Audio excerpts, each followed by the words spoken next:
Alfredo Figueroa, en Aristegui Noticias.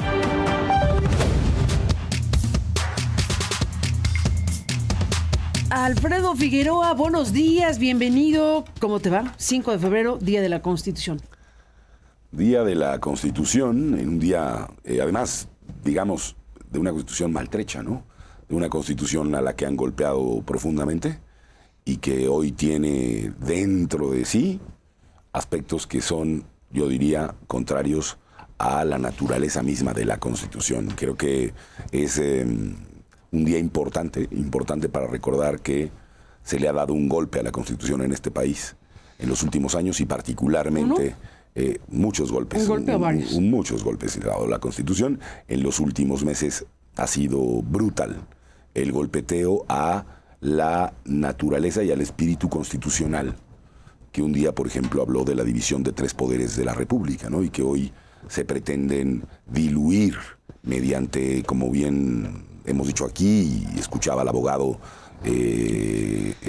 ahora a Burgoa decir que se trata de esto, de un fraude continuado, ¿no? A lo largo del tiempo que tiene que ha metido en el texto constitucional un fragmento, un espacio de cosas, de ideas, un texto que no es un texto que pueda admitir la Constitución, Carmen.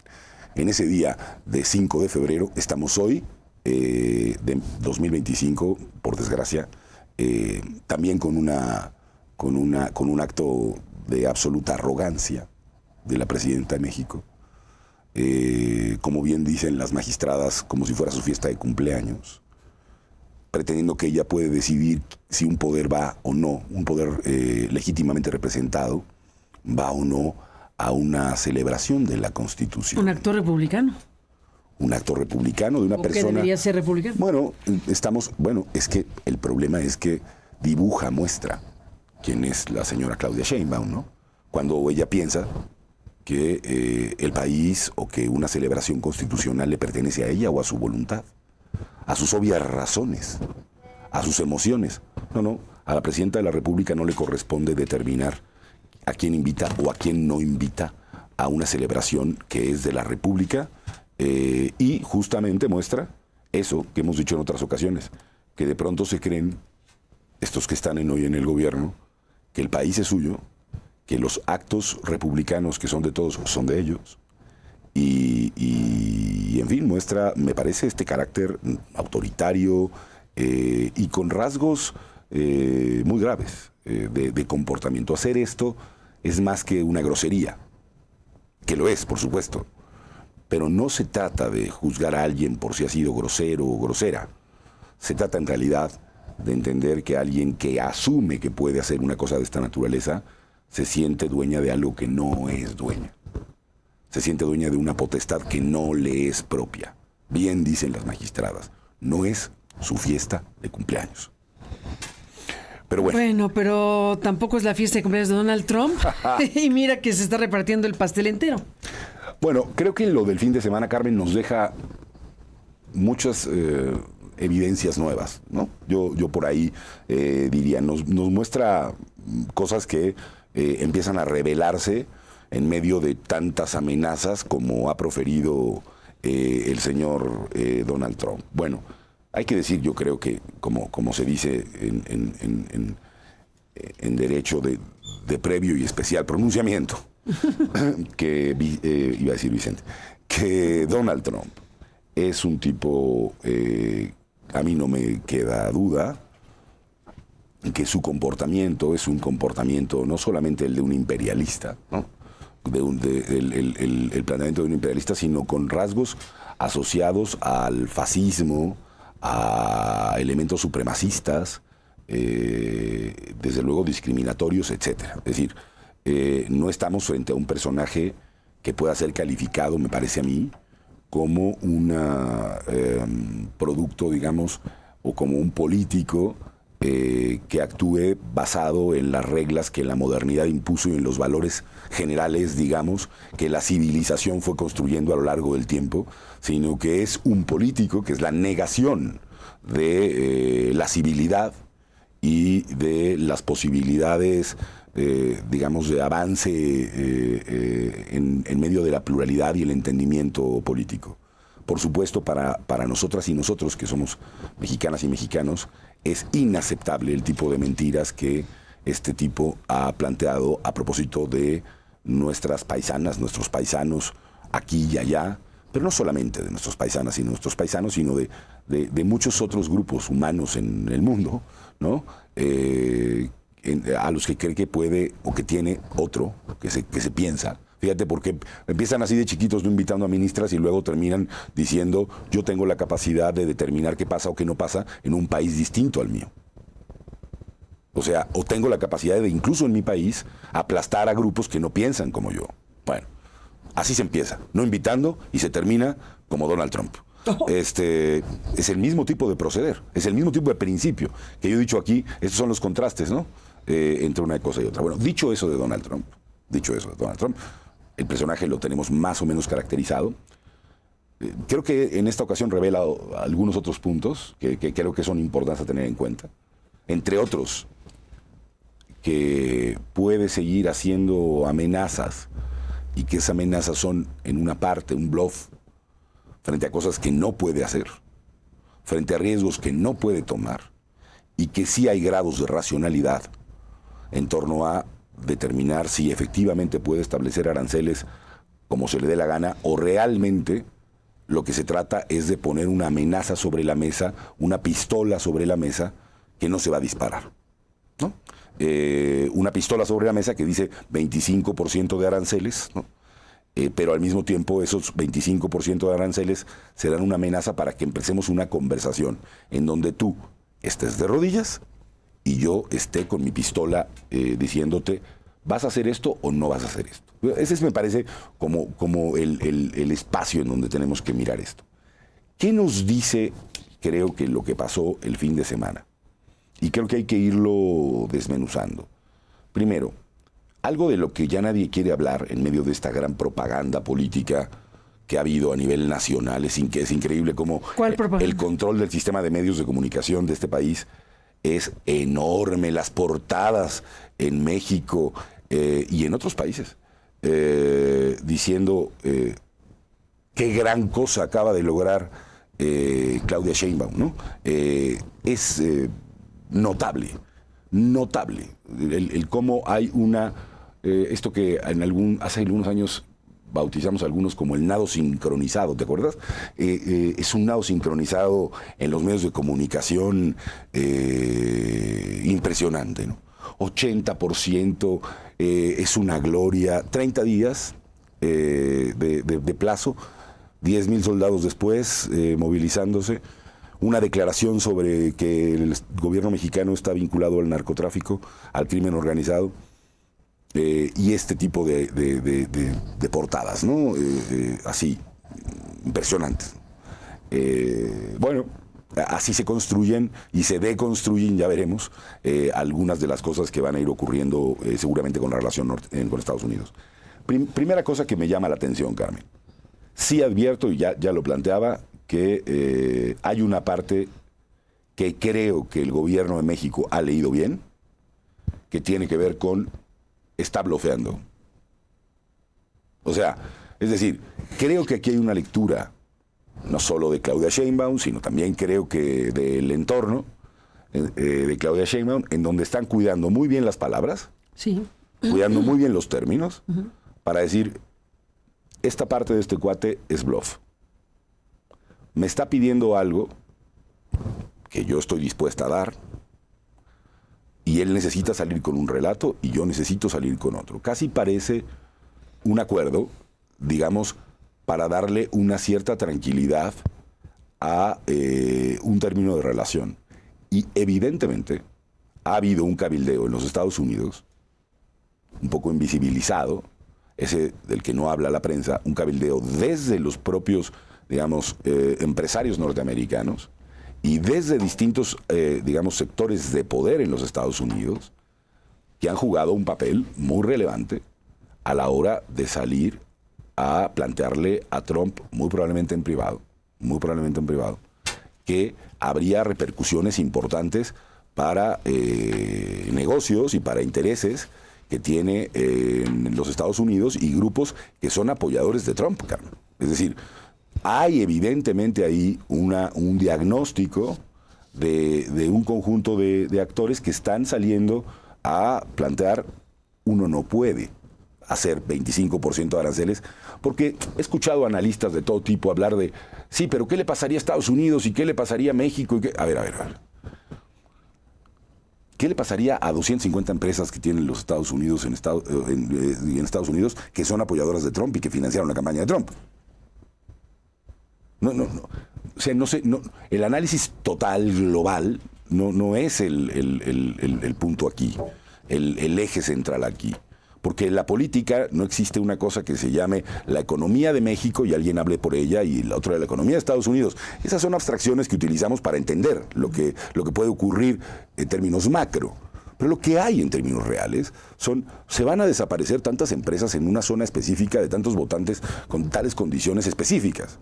Y entonces creo que lo que nos muestra Trump en la negociación esta es que es el término o sea, que lo que él está exigiendo, y lo ha conseguido, en una parte, hay que ver, me parece que desde ahí el análisis, poner de rodillas, poner en condiciones de no igualdad un proceso de negociación política. Creo que este es el centro de lo que estamos viviendo y viendo. O sea, ¿qué consigue Trump? ¿Qué obtiene Trump? Bueno, Trump obtiene en el relato y en la realidad la movilización de 10,000 personas efectivos de Canadá y de México, 20,000 en las dos fronteras. Bueno, y además Canadá, el nombramiento de un SAR antifentanilo, no sé cuántos millones acá una campaña de dólares para todo esto. Todas estas son acciones, ¿no?, que no parecen sustentadas en un proceso, digamos, de racionalidad, de política, de enfrentar el crimen organizado en distintos términos. ¿Quién controla el sistema financiero mexicano? Que es donde está buena parte del problema del crimen organizado. ¿Quién lo controla? Eso. Pues un montón de empresarios, vinculados a algunos de ellos y algunas de esas prácticas, por supuesto que al crimen organizado. Bueno, entonces, ¿y de eso qué está puesto sobre la mesa de este tipo de cosas? De pronto da la impresión de que aquí no se trata nada se trata efectivamente de enfrentar el tema de la inseguridad, de la muerte, del fentanilo y de las condiciones de un país que comparte estos miles de kilómetros de frontera con una realidad latinoamericana, con un proceso de migración como el que estamos viviendo. Esto no parece ser lo importante, que es lo que hemos venido diciendo de la política hoy en el mundo. La realidad no parece importarnos, lo que nos parece fundamental es cómo contamos parte de esa realidad y cómo nos beneficiamos del cuento, cómo nos beneficiamos del relato político de esa realidad, ¿no? Entonces yo creo que algo le salió, algunas cosas salieron bien para Claudia Sheinbaum. No, bastante. A ver, en general. Una de esas cosas es el cuento. O sea, el relato en el que no sales, digamos, te permiten salir antes que al propio presidente Trump, ¿no? Te adelantas, o sea, hay un montón de detalles en la historia. Primero fue, ella el sale sábado, primero, pero no, espérate. ¿no? Primero fue el derechazo, el mazazo de Donald Trump con la acción ejecutiva del sábado. Sí. Y ahí nos dice que con argumentos legales, bla, bla, bla, la emergencia que ya se creó, se amplía la emergencia. Sí. Y dice, el gobierno mexicano está aliado con el crimen organizado. Y dice, les voy a imponer un arancel de 25. Todo eso lo dice el sábado. El acto siguiente es Claudia Sheinbaum con un mensaje bien escrito en X, muy puntual, donde dice, es una calumnia, le responde. Sí. Solo le responde en el X y le responde en el mensaje del domingo, que es el mensaje donde ella en un Nunca video... le responde directamente al sujeto. Le llama que es irresponsable. O sea, tanto en el X como en el mensaje, pero no... A la Casa Blanca, ¿eh? A la Casa Blanca, Sí, que está encabezada por Donald Trump. No, es que son todos elementos. No, pero todos son elementos que cuentan, Carmen. A ver. No me estoy dirigiendo a ti. Estoy diciendo tampoco dijo, a ver, en Aristegui tampoco Noticias y pasó tal cosa. No dije, pero, Carmen Aristegui contestó, ¿no? Pero tampoco Trump dijo Claudia Sheinbaum. Dijo el gobierno mexicano. Sí. Por lo tanto, la respuesta no era Trump, sino a la Casa Blanca. Estuvieron Bueno, cuidados es una cada forma uno de de los mirarlo. conceptos. No, sí, bueno, yo creo que sí. Estuvo muy bien, dice, muy bien pensado la manera en que lo escribieron, el mensaje de X, en donde le responde. Estoy de acuerdo en general. Y sí, luego el video también estuvo bien con algunas planteado. diferencias, pero sí estoy de acuerdo. Y le responde también diciendo que es irresponsable o muy irresponsable. Pero a la hora del siguiente punto, que es la conversación entre los dos, muchos se cuidaron ambos de, hasta donde nos informaron ambos, de referirse al narcogobierno. Eso lo sacaron de la ecuación. Saca de la ecuación en su mensaje Donald Trump el tema de las armas. Claudia pone el tema de la migración. Cada quien coloca lo que corresponde, efectivamente, como bien dices, a su propia narrativa. ¿Quién ganó en esta historia? ¿Quién va ganando? No, yo creo que, a ver, lo que pasa es que, a ver, ¿desde qué parámetros jugamos al quién va ganando? ¿Quién va Justamente ganando? A ver, aquí ese es el estamos juego. solo. ¿Quién va ganando? Es Trump. Porque tiene aquí con una espada de Damocles al mundo y a México. Va ganando Trump en este momento. Pero en la narrativa ganan los dos. Claro, Claramente ganan los dos. claro. A ver, lo que bien planteas, que creo que hay que ponerle un ojito a eso, es, A ver. yo pongo la pistola sobre la mesa el sábado. De entrada, ¿Sale? narcogobierno. O sea, Ustedes eres son un narcogobierno. Son un narcogobierno. Luego, hay que analizar eso. No, brutal. O sea, hay que tremendo. analizar eso, porque, digamos, por No, supuesto es que ningún no hay chiste, es una un cosa brutal. precedente Es brutal. de un gobierno norteamericano llamándole al gobierno mexicano. Ustedes tienen un pacto inaceptable y una alianza con el crimen organizado en México.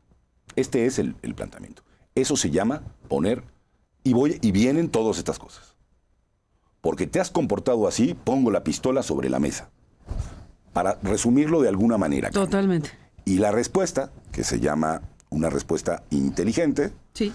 una respuesta cuidadosa, Bien estructurada. es decir, Sí, oiga, sí, no cayó en la no provocación. estoy de acuerdo con lo que usted dice, eso es calumnioso, pero quiero platicar con usted. Quiero que tengamos una mesa y queremos el diálogo. Y queremos el diálogo, y queremos una... Pero claro, Carmen, Sí, está bien planteado. esa mesa ya existía. No lo digo yo, Lo dice la propia Claudia Sheinbaum, y lo dicen los... Es decir, el proceso de conversaciones Lleva meses.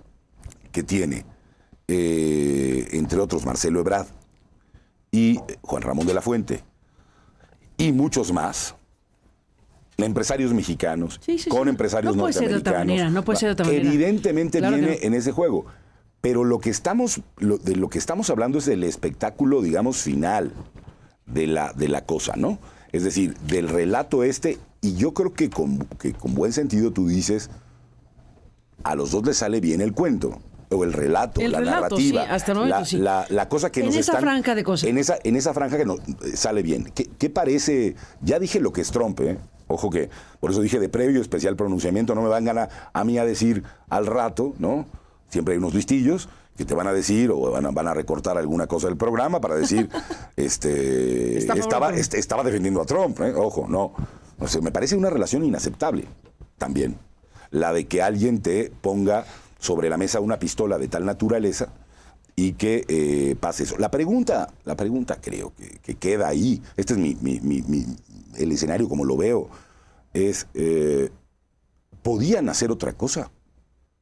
O sea, la pregunta en relación... ¿Habría alternativa? Había No había alternativa espacio de alternativa. sobre estas cosas. Y yo he dicho aquí, y sostengo hoy, que mientras tengan el comportamiento de política interior y de ausencia de una política de seguridad distinta, mientras tengan una posición de ir construyendo un régimen autoritario como el que están construyendo, mientras tengan una posición de esta naturaleza al interior de sí, es decir, de carácter trumpista, para decirlo de otra manera, este gobierno, el que encabeza Claudia Sheinbaum, ¿no?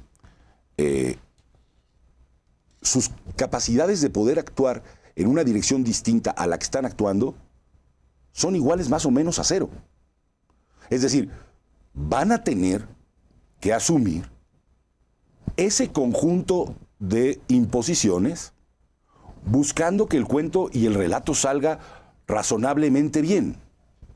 Porque en el fondo, Carmen, lo que está en el forcejeo ¿Es verdad o no es verdad que este país tiene el gobierno municipal, muchos gobiernos municipales estatales y el federal, en distintos ámbitos, tienen un acuerdo con el crimen organizado o son empleados directamente del crimen organizado. No, ese es el tema. Sí, sí. Por eso, y luego van a hacer su cuento, ¿no? Ese cuento de, es que se referían a García Luna. Es que a Trump nunca le ha interesado. Trump está poniendo una pistola sobre la mesa sabiendo que existe una debilidad de país en relación a un montón de cosas. Y lo está poniendo sobre la mesa no porque le importe. A él le importa su negociación. Olvidémonos de Trump. Lo cierto es que este país tiene un vínculo inconfesable a todo nivel de gobierno, se diga en voz baja, se diga en media voz o se diga en voz alta, con el crimen organizado, inocultable, que surge desde que estos actores van a la competencia política, que surge con el financiamiento, como hay un conjunto de investigaciones publicadas, ojo, publicadas, de cómo se financió al partido Morena desde el crimen organizado en distintas elecciones estatales en este país. Yo sé que no quieren hablar de eso, pero eso ha ocurrido y antes ocurrió con otros partidos políticos. El problema no es solo de Morena, el problema es que el tipo de enfermedad de cáncer que tenemos es que el sistema político mexicano está inoculado con dinero del crimen organizado. Y cuando el dinero no basta, están las balas. Y ahí están el conjunto de asesinatos que ha habido respecto de políticos o de presidentes municipales o de distintos actores políticos. Y cuando el dinero no basta, ahí están los asesinatos a periodistas y a defensores de derechos humanos. Cuando el dinero no basta, también hay armas. Es decir, hay un poder ilegítimo que ejerce la violencia de manera ilegítima en el Estado mexicano. Punto. No hay para dónde hacerse respecto de eso. Ahora, si lo que tú quieres es, como has actuado, no hacer un reconocimiento y no decretar las condiciones de una emergencia, porque es una emergencia, aunque vivamos así hace décadas. Es una emergencia.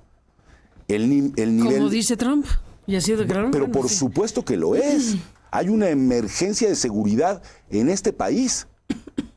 Que es... Bueno, declaró de emergencia en su país. Sí, pero aquí también la hay. Pero acá no se declara una emergencia. No. ¿Cómo puedes no declarar una emergencia con la cantidad de muertos y desaparecidos que tienes? ¿Cómo no declaras una emergencia y bancas a un tipo como el gobernador de Sinaloa? Señor Rocha Moya. Con la cantidad de desaparecidos y muertos que tienes en 140 días, Carmen. Uh-huh. Pero no declaras una emergencia. Lo que haces es un proceso celebratorio de la posposición de los aranceles, uh-huh, en medio de haber puesto sobre la mesa un tema de esa relevancia. Entiendo muy bien que la alternativa era esa, desde el punto de vista del pragmatismo político de quien está en la negociación con otro gobierno. Sí, Lo entiendo. No había alternativa. Pero no la habrá en la medida en que tú no tengas un comportamiento auténticamente más allá del cuento, del relato, de la narrativa, enfrentando la realidad que tienes. Enfrentando la realidad. La realidad, con toda su crudeza y con todo el nivel de emergencia humanitaria, olvídate de seguridad, humanitaria, que tienes en un país como México. Ahora, ese es solo por un ángulo. ¿Qué pasa con los migrantes? ¿Qué va a pasar con los migrantes? ¿Qué va a pasar con los migrantes mexicanos? ¿Qué va a pasar con los migrantes que de todos lados del mundo atraviesan las fronteras mexicanas, por tierra, por mar, por aire, de manera ilegal? Llegan a México y ahora tienen un muro adicional que ya tienen y al que tenían, y además del muro que sigue después, es como una cosa de castillos medievales con 10,000 soldados esperándote para que tú no puedas pasar, porque fue el nivel de exigencia que el señor Trump le impuso a la señora Claudia Sheinbaum. ¿Y a Justin Trudeau? Y a Justin Trudeau. Hablo por este lado de la historia. Hay una enorme diferencia entre ambas fronteras. Quien las conozca, si es mi caso, te puede decir que no se parecen mucho. Que impone, claro, deteniendo a personas en las fronteras para que dejen de ingresar a los Estados Unidos. Y luego, por supuesto que uno se pregunta, bueno, pues ese país evidentemente necesita migrantes para un montón de cosas. Necesita... pero el cuento no se cuenta así, la realidad no importa. Lo que importa es cómo cuento el cuento. Ya tengo a 10,000 acá y tengo 10,000 acá y ya mire, y yo ya gané, le cuenta Trump a los Estados Unidos y al mundo. Luego, si en la realidad uno va entendiendo que Trump tampoco puede imponerle aranceles a todo el mundo, porque hay unos nexos de la globalización, Carmen, que sí existe. Se habla hoy del regreso a los nacionalismos y es verdad, pero también es verdad que más allá de eso, el mercado sigue existiendo, Los intereses económicos siguen existiendo. No, ve lo que está pasando con el servicio postal de Estados Unidos. La globalización sigue existiendo y sigue teniendo un peso indiscutible en las acciones políticas de estos supuestos nacionalismos. Porque lo de Trump es un supuesto nacionalismo, una supuesta defensa del imperio norteamericano. Luego veremos cómo en los hechos las cosas son completamente diferentes respecto de los cuentos que nos cuentan quienes hoy nos gobiernan. En uno y en otro lado de la frontera. Yo no voté por Trump, Yo no voté por Trump. No tendría por qué estar imponiéndole o aceptando o celebrando un término de relación que me parece no digno entre el gobierno de mi país y el gobierno norteamericano. Eso no quiere decir que no entienda que era la alternativa que tenía, también por propios errores, la presidenta de México. Era la alternativa que tenía, la tomó y tenemos 30 días. Uh-huh. Y 3 años por delante, creo que aquí lo decía Ildefonso Guajardo. Sí, que decía 3 años, yo decía 4, ¿no? Dice 3 en realidad. 3 años de incertidumbre sistemática. Porque el ¿no? cuarto último, pues ya será... 3 años de incertidumbre sistemática al juego de la pistola, ¿no? Al juego de la pistola de algo no me gusta, lo vuelvo a poner aquí sobre la mesa. Y si algo que no le gusta a ese presidente, porque yo no voté, ojo, no tendría por qué estarme imponiendo condiciones específicas de país, ni un término de relación con los migrantes latinoamericanos, ni con los de todo el mundo. Si ese señor impone ciertas condiciones que un día son, como vamos a ver, son violatorias de los derechos de las personas, de las y los mexicanos, ¿hasta dónde vamos a decir es fantástico que nos haya dado una prórroga de otro tiempito más para que no nos imponga unos aranceles? Bueno, que ver, creo, Carmen, es verdad, pero no puede pero poner, fondo, que creo, Carmen, puede poner, pero no sostener en el tiempo. Pues... ¿O tú crees que sí? ¿Tú crees que Trump puede? A ver, yo te pregunto, ¿tú crees que Trump puede? De que puede. Por eso, de que debe, ¿puede sostener en el tiempo una política de 2 años de 25% de aranceles con México? ¿Y con el Canadá? Que son, además... Es decir... Bueno, ojo, ya, dinamitando al TEMEC... O sea, si eso se mantiene en el tiempo, pues ya se rompe todo el TEMEC. Aunque aquí hay un tema, también lo decía Ildefonso Guajardo. Si se rompe al final, también es importante este punto. Si quisieras, es importante. Claro que si no quiere. Si quisiera salirse del TEMEC, entonces el asunto sería otro. Porque puede hacerlo y avisar 6 meses antes de que se quiere salir y se sale. Eso no está en la mesa. No está en la mesa por ahora, pero es probable que lo esté en algún momento cuando venga esa nueva negociación y trate de establecer condiciones imperialistas, o sea, absolutamente desventajosas para los que ya no serán socios. No se puede admitir un trato... Entre socios no se dispensa este término de relación, sino la imposición de condiciones comerciales al país vecino. Eso es, ¿qué es lo que está buscando Trump? Imponer las condiciones que para él sirvan para el cuento y para el relato y para los intereses que defiende Trump. Bueno, de eso se trata este cuento. A Trump no le preocupa, ni le ha preocupado en ningún momento, qué es lo que pasa en este país. con su democracia, con su poder judicial, con la seguridad De eso pública, no con los hablaba. mexicanos Bueno, habló que del mueren, crimen organizado. con el Por el fentanilo, por fentanilo. A él le preocupa su cuento, su economía y sus condiciones de resistencia dentro de su país. Ese es el punto.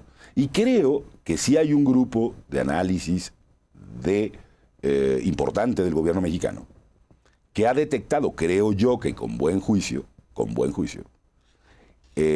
que por más amenazas y locura que parezca este hecho de que Trump sí puede imponer un tiempo aranceles de esa naturaleza, ¿y cuánto tiempo crees que eso va a durar en términos de la natural integración que con Temec o sin Temec, pero que ahora con Temec, después de décadas, ¿no?, de Tratado de Libre Comercio, 30 años. tenemos entre estas dos economías? O sea, es que la integración está una más integración. allá Sí. del papel. No solo vendemos cosas y nos venden, no, es una integración. Es una integración total, es una integración que Es tiene otra que cosa, ver no solo se venden productos con que la sí. cultura, que tiene que ver con la cantidad de mexicanas y mexicanos que están allá, a ver, es decir, lo que digo, que yo creo que están leyendo con buen juicio y con eso es, el cuento tiene límites respecto de la realidad.